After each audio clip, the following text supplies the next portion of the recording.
Je ne devais pas être là. Et pourtant, j'y suis. Je suis née dans le silence d'une salle d'hôpital. Un cri étoffé, un regard fuyant. Ma mère, une adolescente paumée de 16 ans, n'a même pas voulu me tenir. Elle m'a regardé comme on regarde un problème trop grand pour soi. Elle pleurait, pas de joie, mais de honte. Moi, je ne savais rien. J'étais juste là, avec mes petits poings fermés, déjà en guerre contre le monde. J'ai été élevée par une grand-mère distante, dans un quartier délabré. Le matin, l'odeur du linge mouillé se mélangeait aux cris des voisins. Le soir, les moustiques remplaçaient les berceuses. À l'âge de 8 ans, je commence à comprendre le monde trop vite, trop brutalement.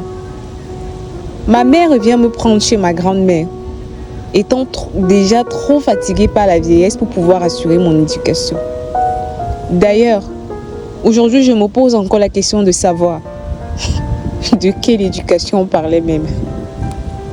Elle m'amène vivre avec elle, accompagnée d'un homme au regard trouble.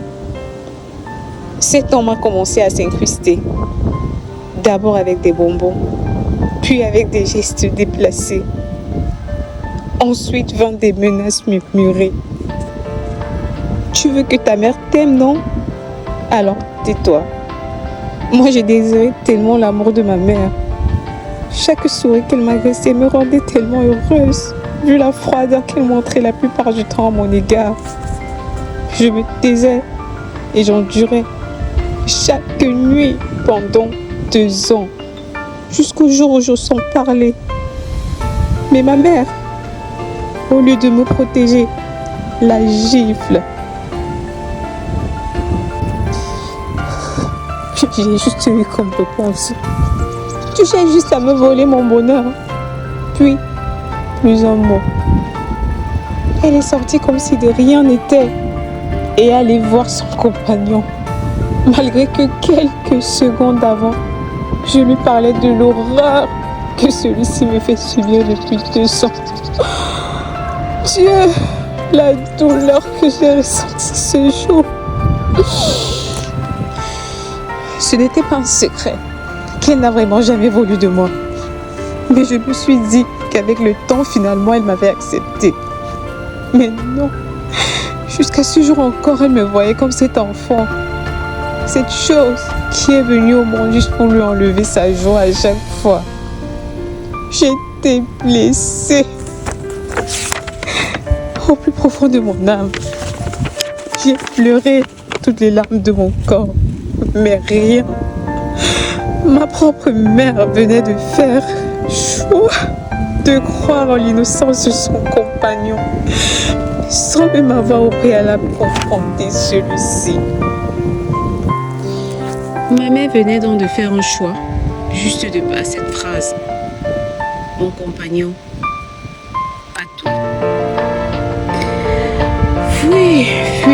Fuis. À 11 ans, je m'en vais. Sans manteau, sans plan. Un pont devient mon toit. Je fais alors la rencontre de Jamal.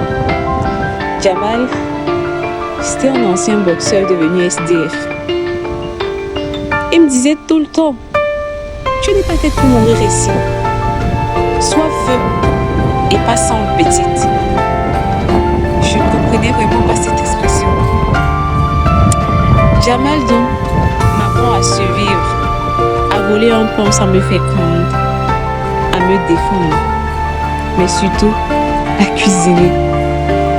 Avec un réchaud volé, on inventait des soupes, des sauces étranges.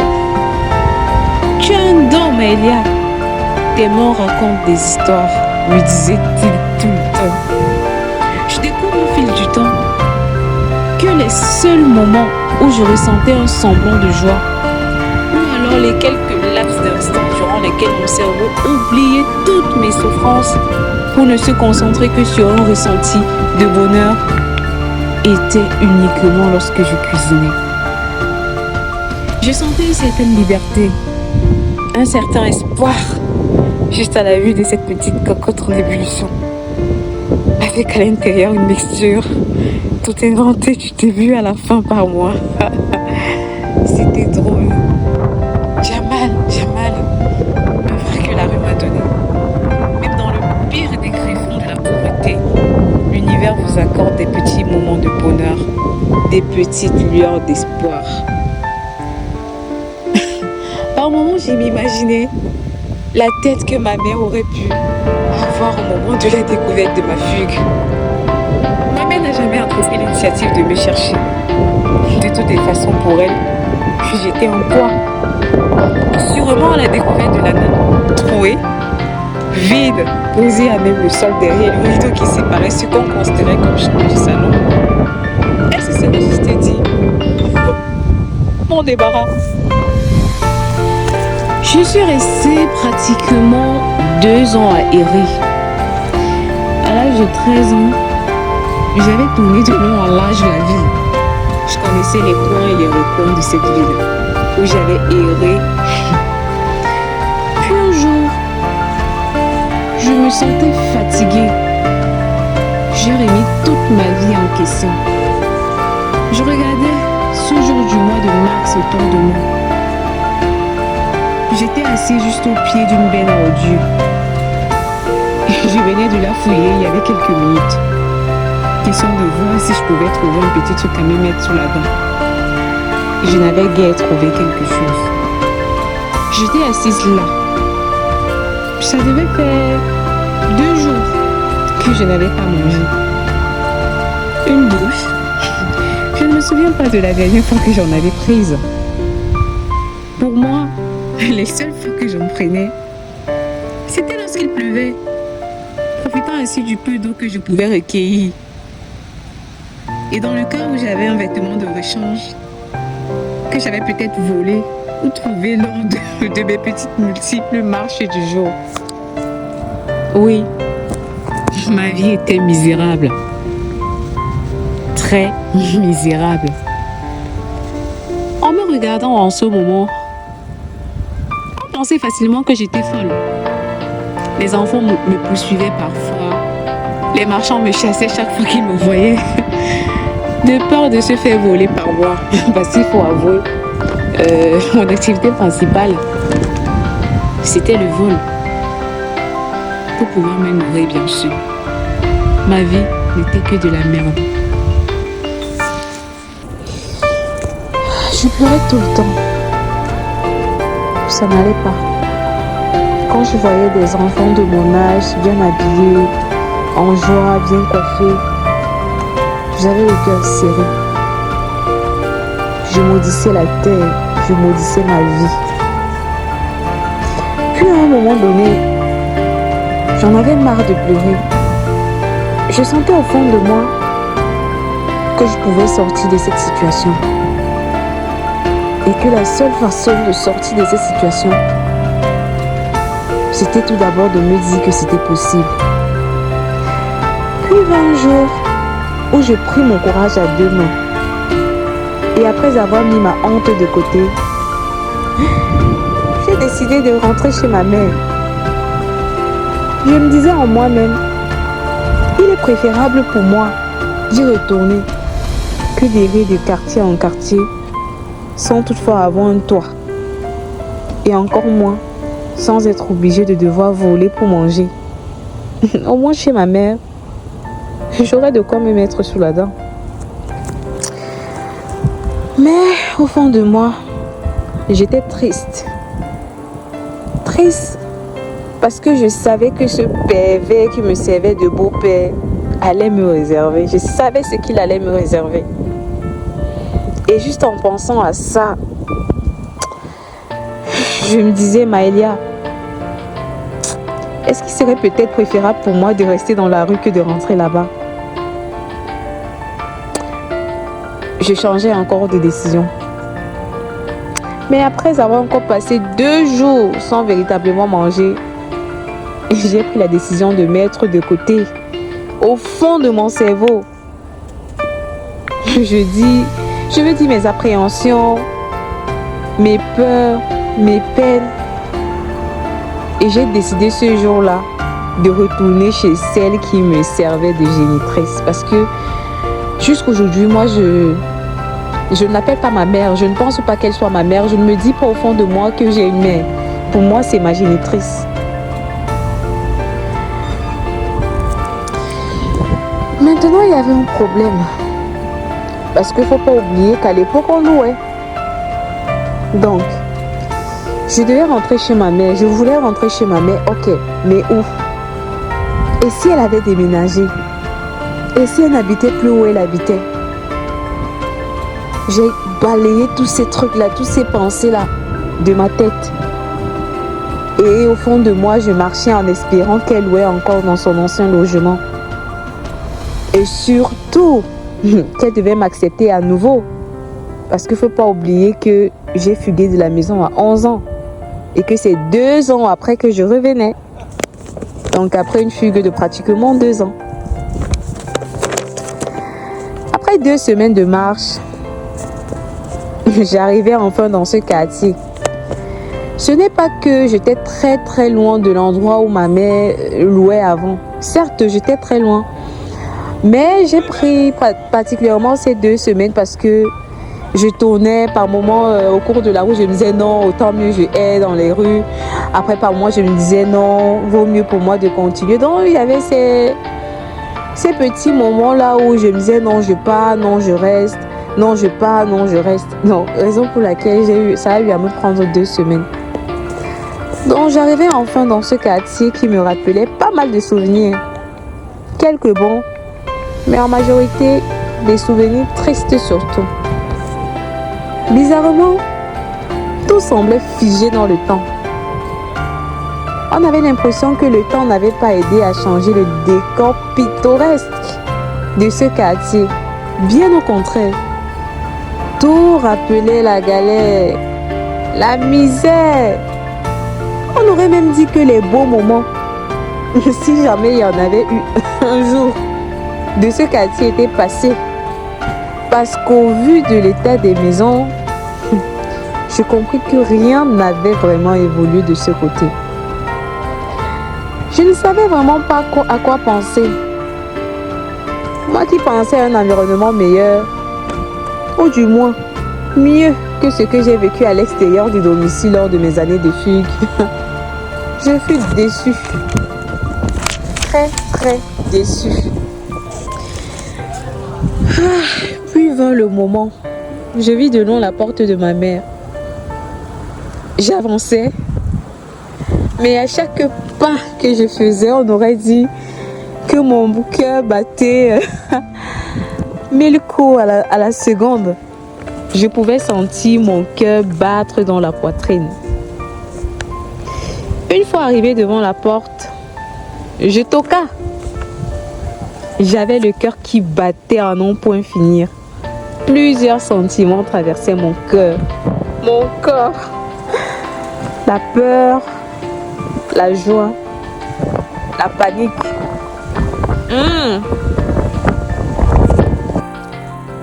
On dirait que ce jour-là, une seconde valait un jour. Je toqua et je patienta.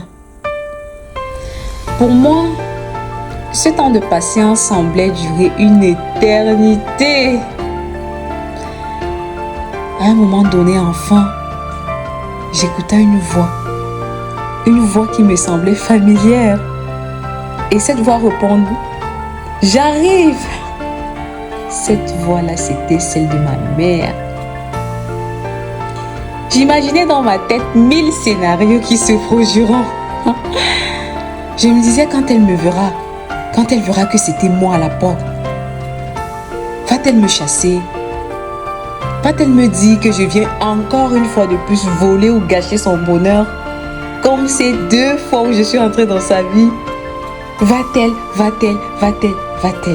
J'avais tellement de questions qui me traversaient la tête et l'esprit. Je sentais au travers du son de ses pas qu'elle se rapprochait de plus en plus de la porte. Tout semblait durer une éternité pour moi. Pour moi, j'avais l'impression que la distance qui nous séparait était de 10 kilomètres. Du moins, j'aurais vraiment voulu à cet instant précis que ce soit vraiment le cas. Je voulais une fois en finir avec cette scène-là, voir sa réaction, reposer mon cerveau qui ne faisait que générer des scènes toutes les millièmes de secondes pour savoir ce qui devait se passer. On aurait dit que ce jour, une seconde valait une semaine. Je toquais et je patientais. Pour moi, ce temps d'attente semblait durer une éternité. Puis enfin, j'écoutais une voix qui me semblait familière. Répondre, j'arrive. Cette voix, c'était celle de ma mère. J'imaginais dans ma tête 1000 scénarios qui se produiront quand elle verra que c'était moi à la porte. Va-t-elle me chasser? Va-t-elle me dire que je viens encore une fois de plus voler ou gâcher son bonheur comme ces 2 fois où je suis entrée dans sa vie? Je sentais au travers du son de ses pas qu'elle se rapprochait de plus en plus de la porte. Tout cela semblait durer une éternité. Pour moi, j'avais l'impression que la distance qui nous séparait était des dizaines de milliers de kilomètres. Du moins, j'aurais voulu à cet instant précis que ce ne soit vraiment pas le cas. Je voulais une fois en finir avec cette scène, voir sa réaction, reposer mon cerveau qui ne cessait de générer des scènes toutes les millièmes de secondes afin de savoir ce qui devait se passer. Puis elle ouvrit et elle me vit. Et puis un scénario qui ne s'était guère retrouvé parmi les milliards que mon cerveau avait généré se produisit. Elle pleurait en m'ouvrant grandement la porte, sans un mot, sans me questionner, encore moins me gronder. J'y ai cru. Pour moi, c'était un miracle. J'ai cru à cet instant que plus rien ne serait comme avant. Du moins, j'ai voulu y croire. Le temps est passé, mais rien n'a changé. Les cris, les hommes, les coups. J'étais de nouveau dans cette merde qui était ma vie ancienne. Avec le temps, je commençais à voir mon corps changer. Je devenais une adolescente.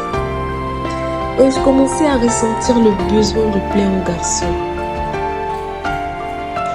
Parmi les garçons de ce quartier-là, il y en avait un seul qui m'attirait. Il occupait mes pensées matin et soir, et mes rêves toutes mes nuits. Oh, l'adolescence. Il se prénommait Malik. Pour moi, c'était l'amour de ma vie. Je me voyais vieillir à ses côtés. J'imaginais nos enfants, notre future vie.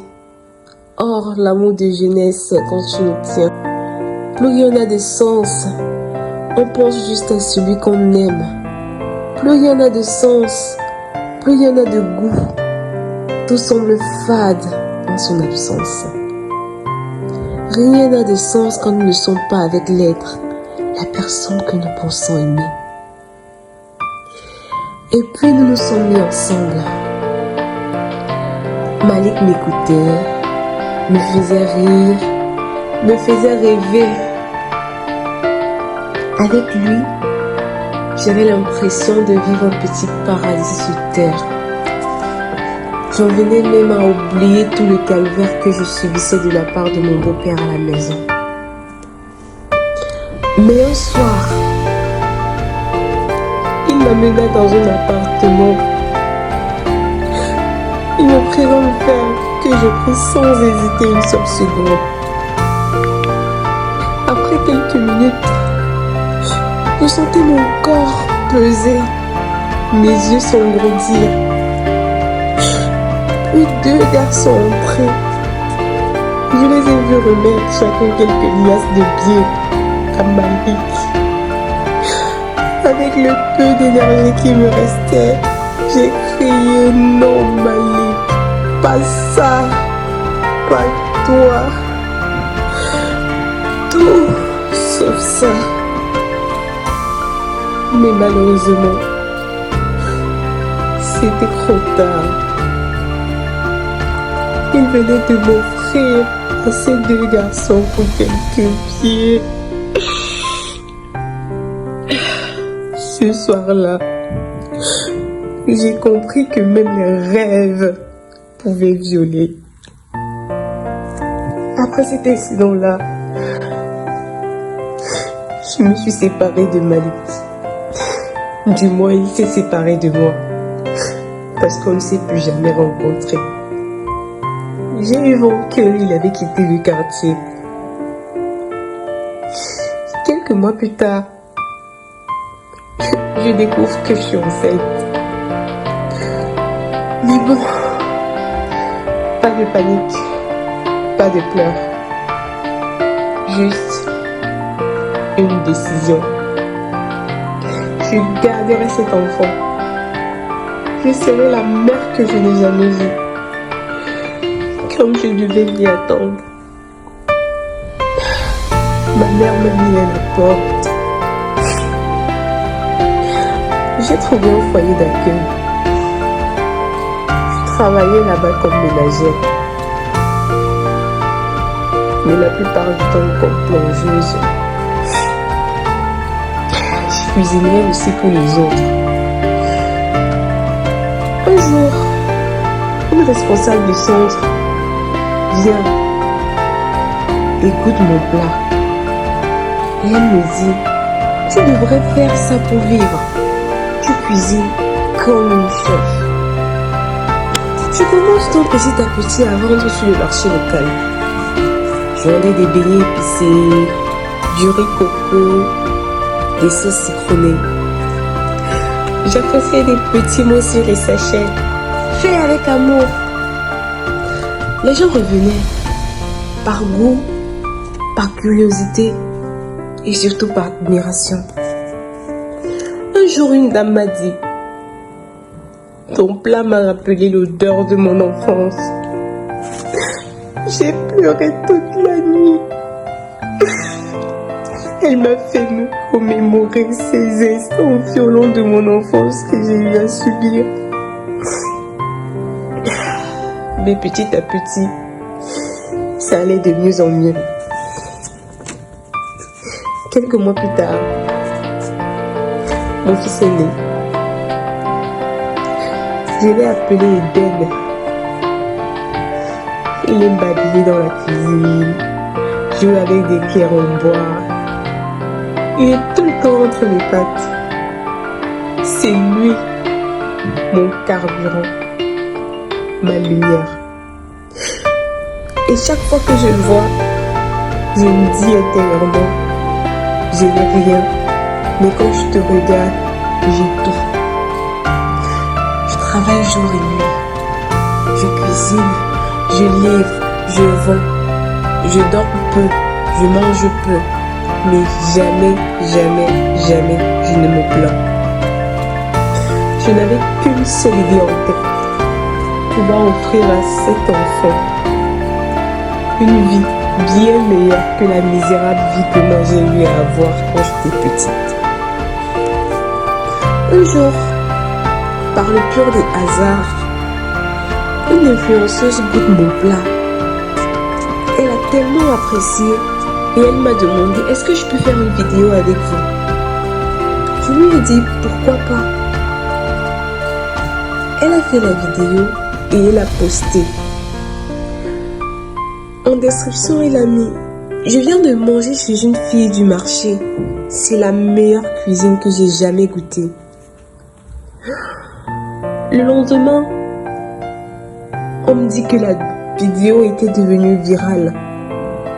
Des commandes pleuvaient. J'avais tellement de commandes que je ne savais plus où mettre la tête. Et en plus, après avoir écouté mon histoire, une association m'a proposé de m'aider à me former afin que je puisse monter un petit resto. À la fin de ma formation, j'ai ouvert mon petit restaurant.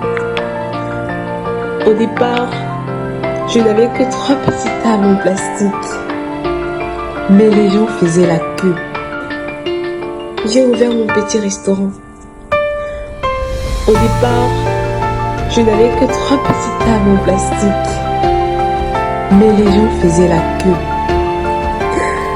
On m'appelait la reine du riz coco. C'était ma spécialité. Des journalistes, des blogueurs, des mamans, des survivants venaient manger pour m'encourager. Je repartis dans le foyer qui m'avait accueilli et j'ai pu engager 2 de ces filles. Je savais qu'elles étaient prostituées, mais je savais qu'elles le faisaient parce qu'elles n'avaient guère le choix. Je les ai récupérées et je leur ai dit: on ne vend plus nos corps. Maintenant, on vend notre talent. Le temps est passé, les choses avançaient et tout allait de mieux en mieux. Un soir, une cliente arrive.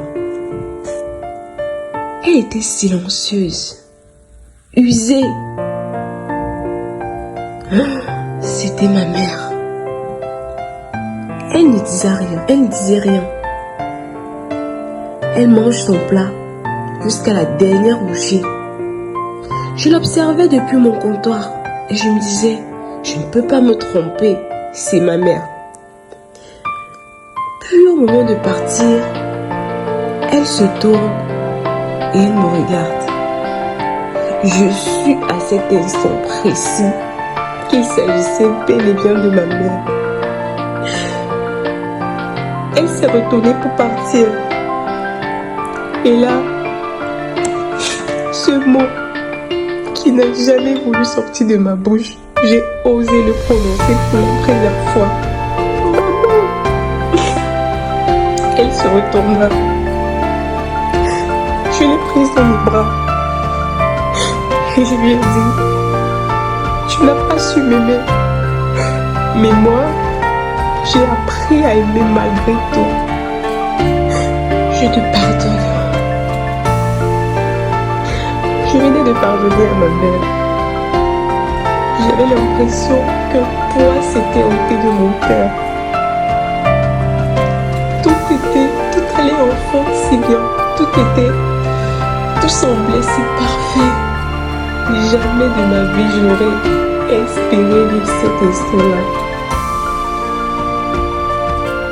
Je crois jusqu'aujourd'hui que ce fut l'un des meilleurs moments de ma vie.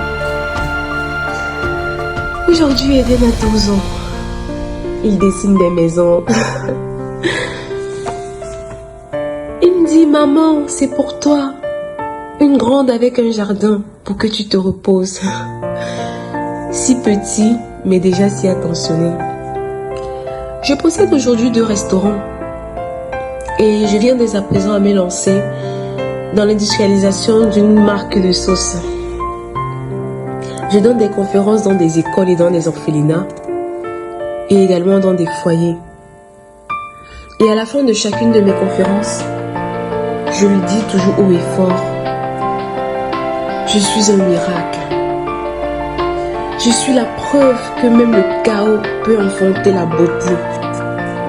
Je suis née du refus. J'ai grandi dans les cendres, mais j'ai choisi de me battre. Aujourd'hui, je suis feu. Et ce feu, je vous le transmets. Une recette, une femme, une histoire à la fin. Merci.